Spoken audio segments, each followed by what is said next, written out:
Ken Meisel is a poet and psychotherapist from the Detroit area, who is truly engaged in a complex relationship with that city. He received a master's degree in psychology from the Center for Humanistic Studies, now called the Michigan School of Psychology. Ken is a 2012 Kresge Arts Literary Fellow, a Pushcart Prize nominee, winner of the Leah Cora Prize, and the author of 9 books of poetry. Hope I counted that correctly. Ken was the featured poet interviewed in Rattle Magazine's September 2017 Rust Belt issue, and was also a featured poet in the movie Detroit, Tough Luck Stories. His poems have been extensively published in over 100 national publications, including Boxcar Review, Midwestern Gothic, Concho River Review, San Pedro Review, Rattle, Crab Creek Review, and Rabid Oak. Ken's most recent book, The Light Most Glad of All, was published in 2023. The metaphysical poems reflect on marriage, delights, spirits, space, time, and love, among many other things. One reviewer called it a, quote, luminous, whirling collection of poems. Ken's poetry is nothing if not empathetic, intimate, honest, and sensory, written in intense, beautiful language. Please welcome Ken Meisel back to this Crazy Wisdom Poetry Reader event. Welcome, Ken. Thank you so much, Lisa. I was thrilled that you were going to introduce me because your introductions are literary themselves. So I feel so welcomed in. So I'm going to read 5 poems because mine can be longer and they can be discursive. I'll just prompt it by saying, essentially, Lisa, your introduction actually grabs this, that the intent of this book was to really try to write spiritual speculative love poems on the duration of love in a long marriage. But I didn't really want to write literal. I wanted to play around inside time and inside different dimensions, trying to answer the question of how 2 souls try to meet. So it was partly me challenging myself to get out of more direct narrative and into speculation. So I'm going to read 5 of them. And essentially, in the selection that I'm pulling, I'm just talking about how the 2 souls meet, and then some specific points of their engagement. And then I'll close with the title poem. So this first one came fairly fast in a June night in 2021, and it's called Coma, and coma is the metaphor for the sleeping dreamers waking up inside their momentous moment of meeting. And amazingly, they meet in a brothel house, a little porn peephole, which was fun for me to discover that because I didn't know that when I was writing. But there's no vulgarity there. There is just the moment of entry. Coma.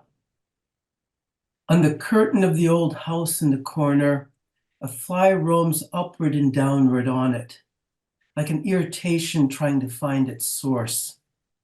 Someone has put a kettle on, and its wheezing screams go uninterrupted, and a cat on the chair looks up, following the fly with its green cocktail eyes.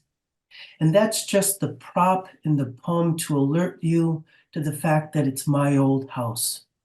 And I'm no longer living there because I've left it. I'm divorced. And the cat was lost to me in the divorce, and likewise the kettle and the kitchen. And when I put the coin in the slot to see the naked lady there, I'd been divorced just 2 hours. And my trousers fell heavy over my old leather shoes, the color of flathead catfish. And my wristwatch read 2 p.m. And I was hungover, but aware enough to know who I saw in the small oval shape as she posed and stretched her arms up over her dark hair that was shaped into a stylish bun.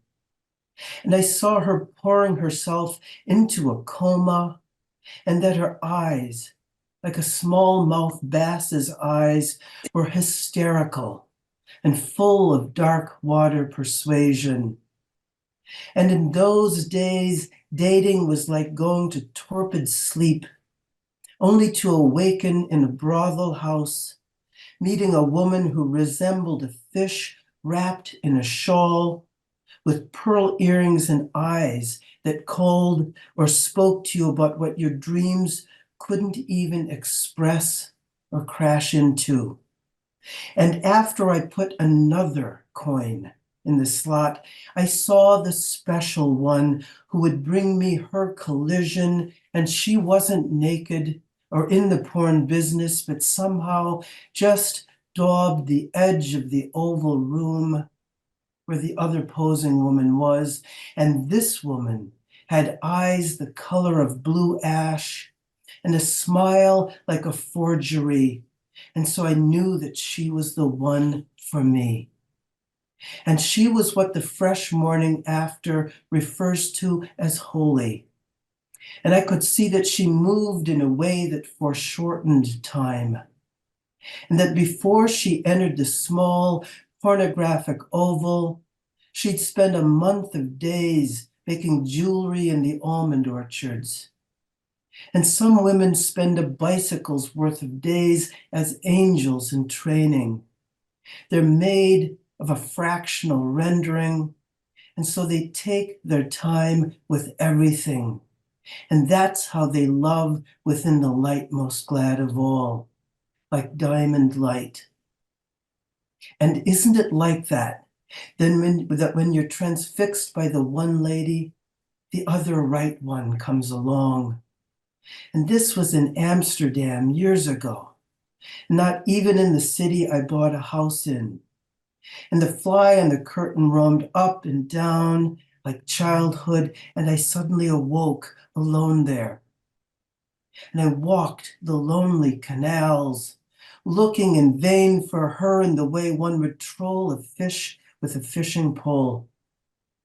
And recurring images are what love is made of. And images correct the lovers trying to discover one another in their truth. Like they're trying to awaken from a dark, deep, lime blue sleep, or like they've been in a coma, waiting for each other in the exact way that the man selling soft brioche buns waits for the dolorous pigeons to drunkenly scatter under him. Like voiceless, muttering dream fragment birds made of coal and iridescent slices of someone's green feathered coat material, so he can toss the scraps to them and tell himself that they are birds infused by sweet chocolate. And love is a deep dream. It is a backslide in the same exact way it's made most definitely of a light most glad of all. And so it renders us comatose and awake so that we can know ourselves in the theater of the dream, awakening itself from old lines of poetry written a long time ago. Or maybe it freshens in the same exact way that the blind girl juggling outside the music box store waits on time for me, so I can stop and tell her what time the church clock says, and tell her likewise that her face is a fugitive saffron yellow and composed of the same exact music that makes swallows suddenly scatter away from the ringing church bells. And maybe tell her that everything we dream about, all of it, is the light most glad of all, composing all we see. And years later, when I stopped at a stylish little cafe for an aperitif, the woman that brought me the drink, just a Dubonnet, had the same exact blue ash eyes and a forgery smile, and I fell into the ointment of another coma, until this light most glad of all caressed me into this book I was writing so that I could forget it again and then maybe remember it and awaken in it just like this and find myself in Paris, France, no less. seeking the one who'd be my fortune and my walking companion for the years, and maybe see the old man and his violet wife just sitting there at the cafe, holding hands together, bathed in lemon light.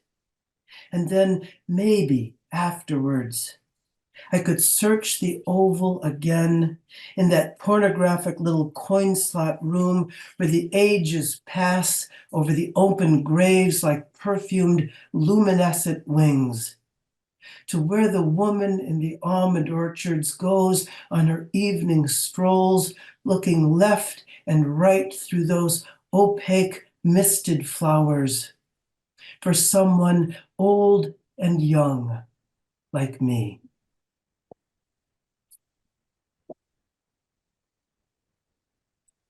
So it took me a while to figure out what The Light Most Glad of All was in the title. And I think it's nothing more than just erotic love seeking its source.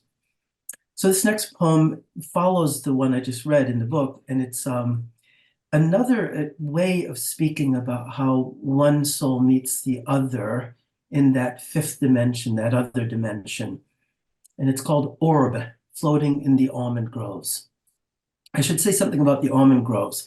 The picture on the book is the almond groves, and it's from the San Joaquin Valley in California. And my wife and I were driving there, and I asked her to pull over so I could just look in the orchards. And those of us who are writers here know this feeling. When I was peering into the orchards, the whole book just said, "Write me, I'm right there."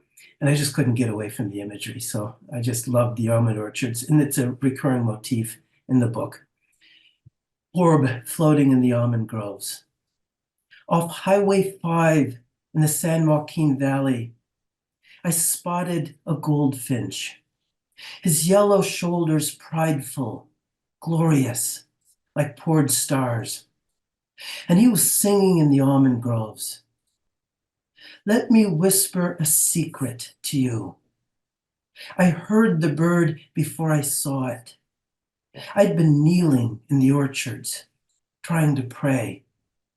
And that is because prayer is the way we try to complete something. And I was finished with something lonesome in me.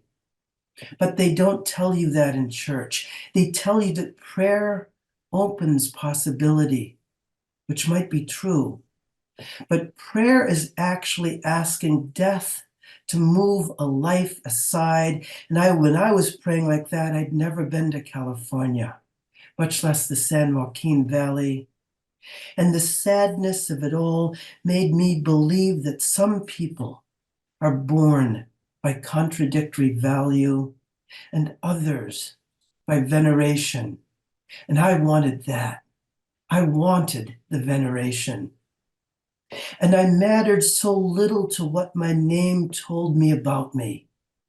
And so I started to pray, just at the edge of some revolt.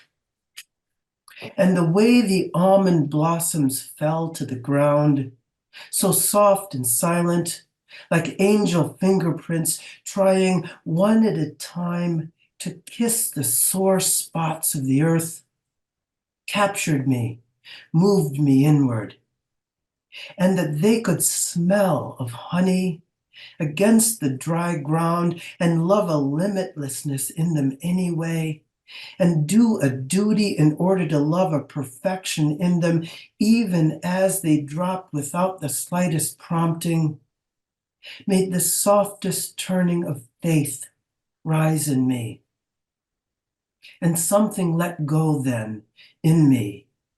And I could see, without a shape, someone shrouded and veiled in the distant white canopy, where the petals were falling like a universe being born. And I couldn't fully see her there, a light most glad of all, but she was there, waiting in the way we anticipate a dream to launch again, to revive its cinematic pictures for us. And incarnation is so unintelligible at first. It's so uninvented, and the mind cannot find it. And it is there never are two eyes that are first to see, but it's just the primary wound in us, so long and patient in the waiting. And the one who gains the wound to love can only find it through veneration. Oh, I swear that's true. And through someone else who opens likewise. And so I could sense her there, like a flickering orb, opening like a star in the universe. And so I waited in an inexpressible anticipation, like I was a branch of extended almond blossoms that had been told that they would shiver and fall until I was emptied. And then I'd be ready to be seized by something miraculous. And the unctuous little rat there, hunched and twitching and grinning at me by a hot spot under the moon, waited. It waited for me. Oh, I swear it did, until I was done praying. And it kept me whole and attentive till that orb came and I saw.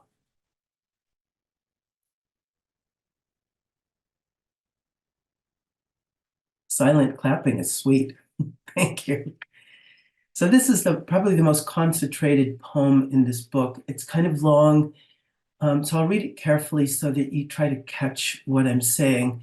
Not unlike Russ, I think I distrust history as much as I'm enraptured with it. And I know as a marriage therapist that history in a marriage is both our greatest guide and it's our greatest tormentor. And boy, if we can organize our approach to the history of a long marriage, we get wisdom to it. That's what this poem is really about. The second thing I'd say about it is if we're lucky and long married, we'll discover one of the themes of our lovers' approach to love. And that's what this is about. Long title, Parable with a Girl Woman Petting an Injured Cat Before I Knew Her, Inside the Coma Awakening of Time. The editors really got a kick out of that. When we were fighting, just after the toast and marmalade and coffee, I saw who she was as a little girl in all the other lives. She was kneeling under a bush, petting the injured, scabby kitten there, so it wouldn't suffer alone in the weeks before it was crushed under the tires of a car. In Amsterdam, it was raining. In Iowa, the snow had angel misted over the mangled cornfields where the wild wind howled as it marauded across the naked burrows into the open pig barn like a sliced hurt, ripping a black dress apart. And in Paris, a couple softly read the newspaper, and I could see that she was in all three places, petting a dying kitten so that she could see it forever in a perfectly still mirror and never take her two eyes off it so that she could coax it somewhere where it could fall out of time and into eternity just like her. That's what I saw.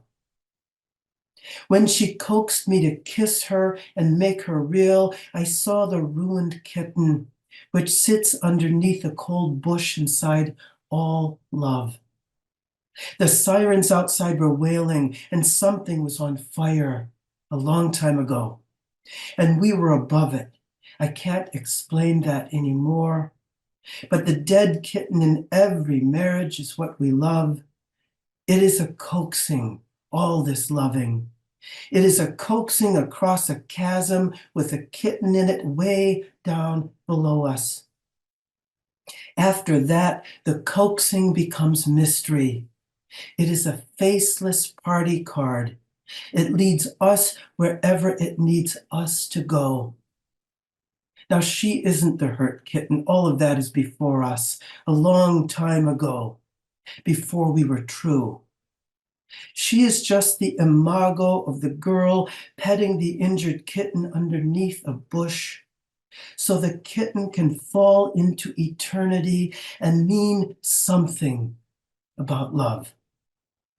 And happiness is something that offers itself to hurt so that injured beauty can be made real again and be rescued from history which wants to possess it. And to pet an injured kitten during the autumn when the leaves are a dome and the injured beings squat under them, waiting on time and whatever else will save them from memory or the imago of history, so that they're free again to be enveloped by a lightness that carries them, means we are being kind to history, which needs us more than we need it. And so the imago of the girl petting the kitten is art. It is performance for existence, and I can't explain it any more than that, except to say that coaxing fires something from nothing into life, and I wanted that anyway. And I wanted a world where a girl was coaxing an injured kitten to come with her to another place so it wouldn't be obliterated without one more soft hand caressing it. And besides, to coax something alive meant that history didn't mean anything greater to me than what it could be. And I wanted that. And I don't really know what we thought it would be. All this entanglement in one another's lives, these mornings of lovemaking, then silence, those other nights when the fighting we did so hard was like the Meat Cove waves in Nova Scotia that we stood over on our honeymoon, so shocked to see them. The waves hurling murders against the hard angled defensive rock, and the submitting beach receiving all the aftermath. So defenseless, so utterly receptive, which was history anyhow. History's always being submissive to the facts that create it. History holds a dead kitten in it and a set of hands that miss it all the time as it free falls. History imitates memory, both our imaginary friends, just ghosts. Maybe history bullies those that ignore it, she said to me. And when she said that, which was after we were fighting, I saw the girl maybe in Amsterdam or in Paris or in Iowa or in Detroit, petting the injured cat.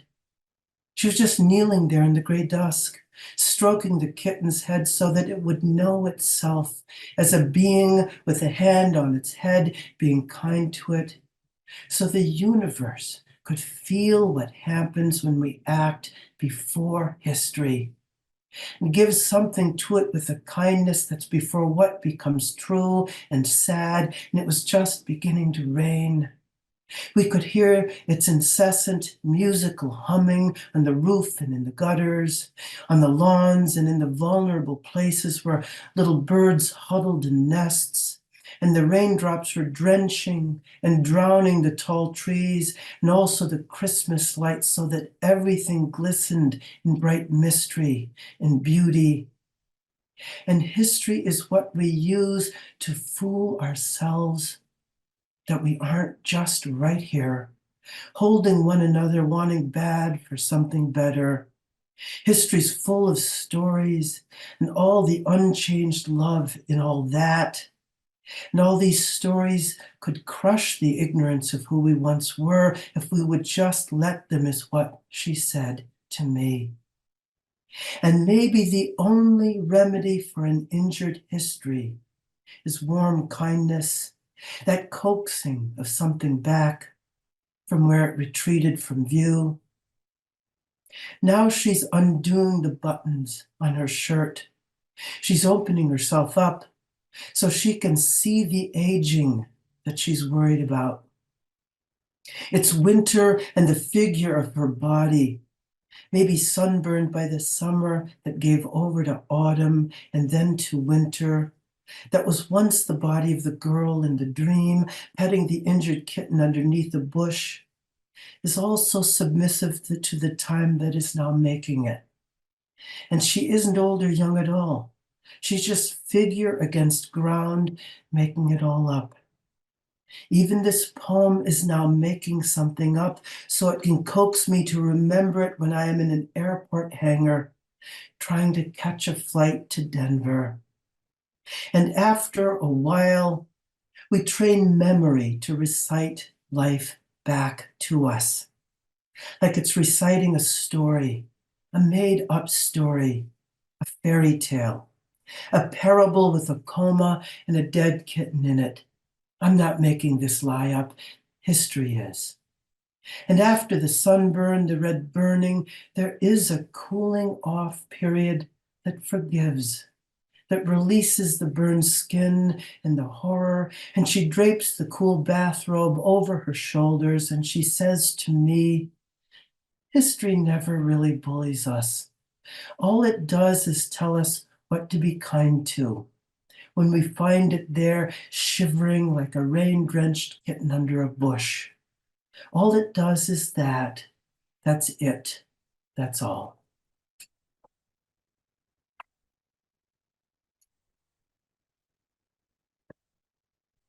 I'm going to read 2 more poems because Russ and I are tenacious about honoring our time here.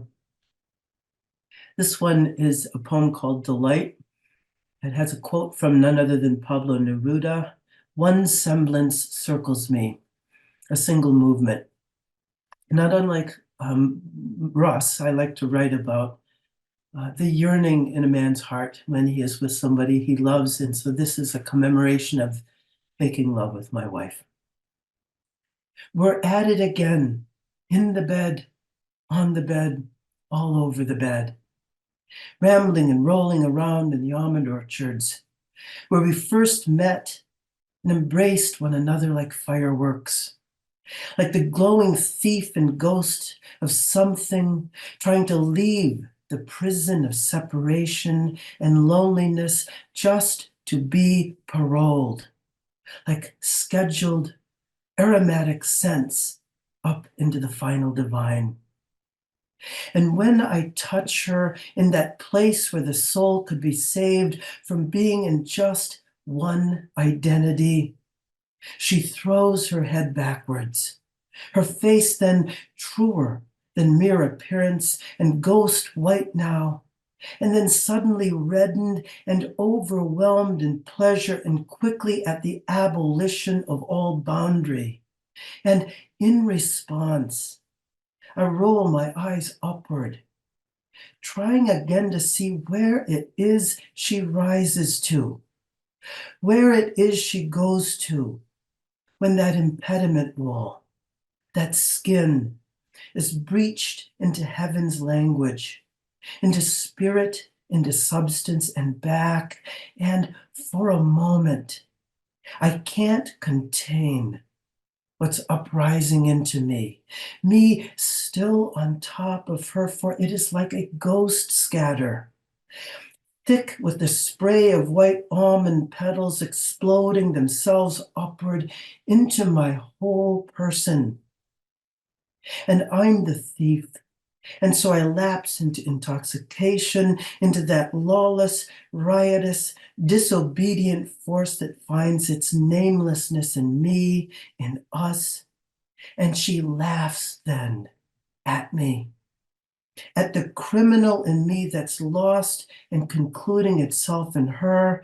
And she wiggles my face back down into her so she can kiss the affluence from my face and make it hers, ours forever, and be a part of the divine that will remember the delight after we're long gone and roaming through the almond groves in search of where the beginning of delight was or is again.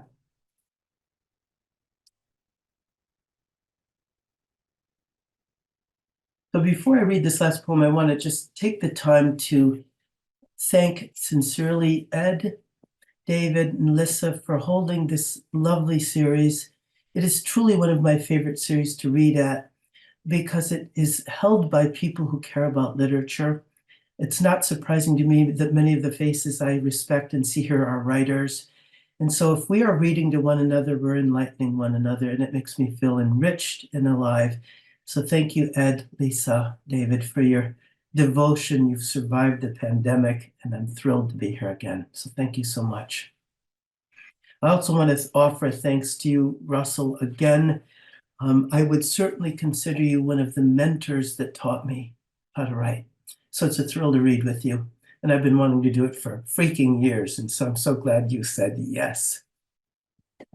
Yay. So I'm going to read the final title poem of this, and it's called The Light Most Glad of All. And it, again, tries to celebrate, commemorate, or articulate what that stream of yearning is that is the light most glad of all. That's erotic love.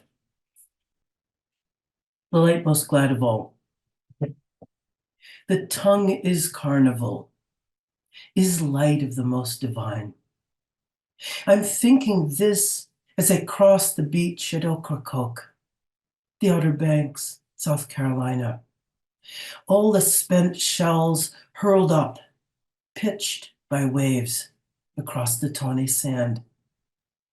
The spent shells like formula sonnets we can read, can curl up in our hands and love forever.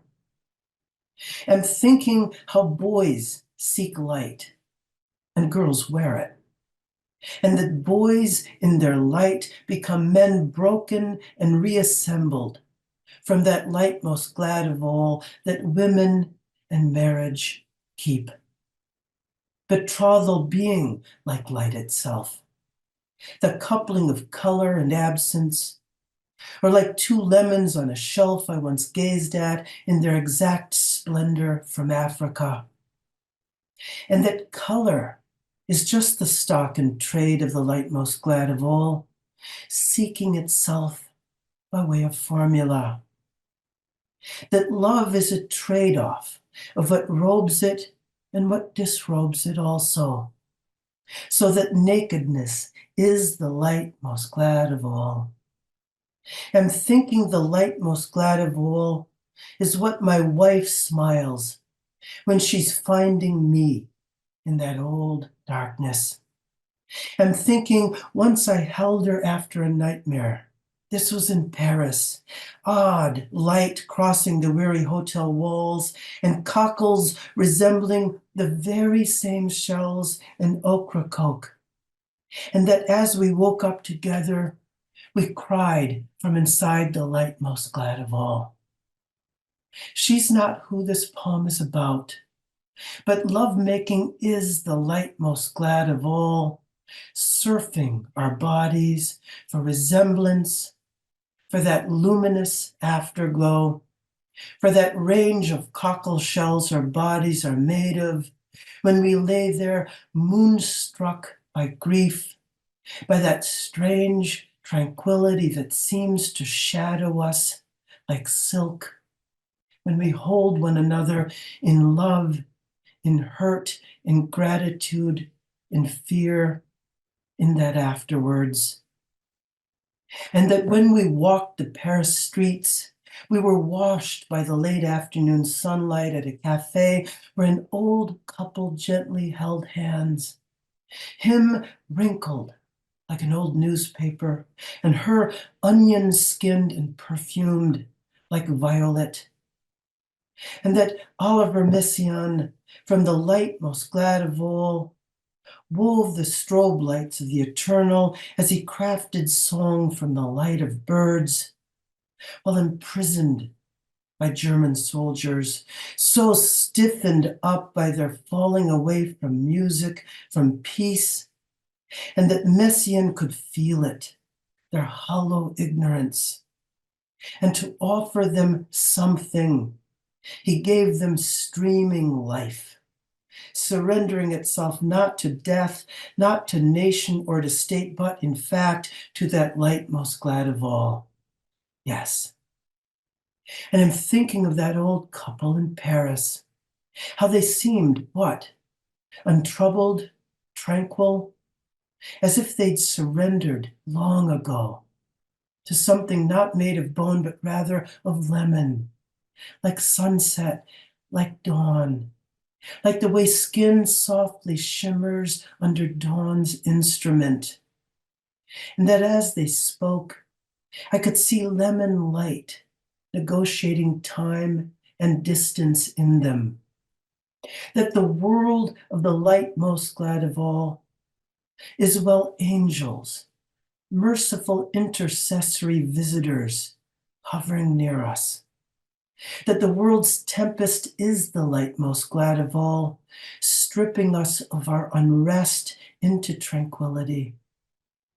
And that Baudelaire, that crazy angel, bringing his halos drawn of pure light, knew them in us, that old couple in that cafe in Paris, so made now of lemon light, streaming up awake. And he found us, exchanging our light from that light most glad of all, like it always in us is.